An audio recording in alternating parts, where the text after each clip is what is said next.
An amateur paranormal investigator teams up with her brother and girlfriend to determine whether or not the Carmichael Manor, a site famous for a family murder from 1989, is haunted. Sound cool? Because I'm here to talk about Hell House LLC Origins, the Carmichael Manor from 2023. So, I've been fascinated by the Hell House LLC series for a while now, despite not having seen any of them. And while I shouldn't have started here, it's a prequel. My son wanted to watch it, and I figured I could likely start here, and not be too super confused. And this was written and directed by Stephen Cognetti, who has written and directed the entire series so far, and I can appreciate the consistency. So here we have this paranormal investigation crew led by Margot, played by Bridget Rose Perota. This whole thing is pretty much just her, and the rest of her crew are really, just there to help. She is the star of the show.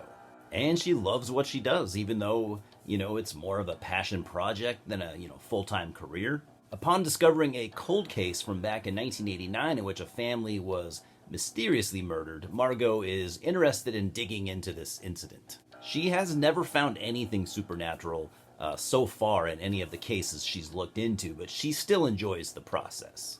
And she's a very charismatic person, and you can feel the passion in her work. Her girlfriend, Rebecca, is there to support Margot, but it isn't really her thing, and she's getting kind of tired of it.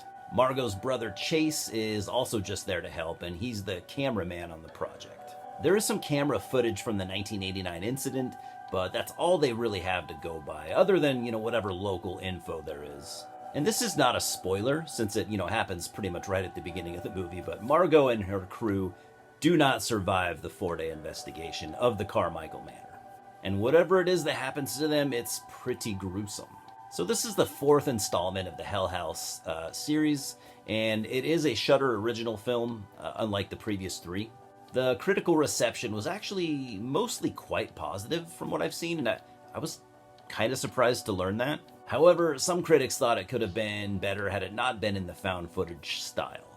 I feel like the found footage works pretty well for films like this, and it also has like mockumentary elements as well. And I know that nowadays a lot of people will dismiss any and all found footage films, and I totally get that. I mean, I do think that there are way too many, with most being bad films entirely. That said, I am kind of a sucker for one that is done well. And when done right, I think they can be very scary and very intense.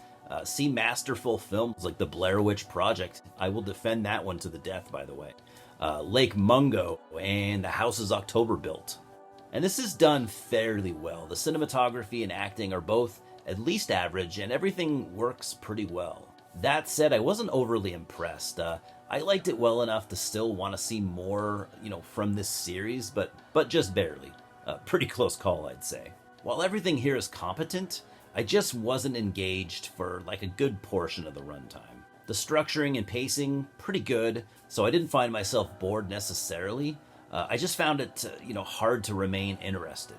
I mean, the budget was obviously pretty low. I think they did, probably as much as they could as far as set pieces, but I think it left a little bit to be desired. You can have some films like, again, The Blair Witch Project can be minimalist and excel, but I didn't really feel that here.